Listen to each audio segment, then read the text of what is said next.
भारताचे परराष्ट्र मंत्री एस जयशंकर आणि अब्बास अराघची यांच्यामध्ये फोनवरनं संवाद. हॉर्मुझच्या सामुद्रधुनीतून भारतीय जहाजांचा मार्ग मोकळा. भारताच्या ऊर्जा सुरक्षेसाठी एक महत्त्वाचं पाऊल. सौदी अरेबियातून कच्च्या तेलाचं जहाज मुंबईत पोहोचलं. लायबेरियाच्या झेंड्याचा वापर करत शेनलॉंगचा धाडसी प्रवास. 1.35 लाख टन कच्चं तेल घेऊन जहाज मुंबई बंदरात. भारतानं रशियाकडनं तेल खरेदी 50% वाढवल्याची माहिती. मार्चमध्ये दररोज 15 लाख बॅरल तेलाची विक्रमी खरेदी. इंधन तुटवड्यावरती मात करण्यासाठी भारताचं मोठं पाऊल.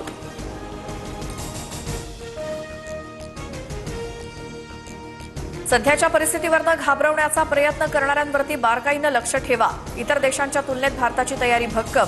विरोधकांच्या टीकेला प्रत्युत्तर द्या. पंतप्रधान मोदींचे मंत्र्यांना निर्देश. सूत्रांची माहिती. गॅस टंचाईच्या मुद्द्यावरनं संसद परिसरात विरोधकांचं आंदोलन. सिलेंडर आणि चूल मांडून आंदोलन. राहुल गांधी, प्रियंका गांधी आंदोलनात सहभागी. सरकारविरोधात घोषणाबाजी.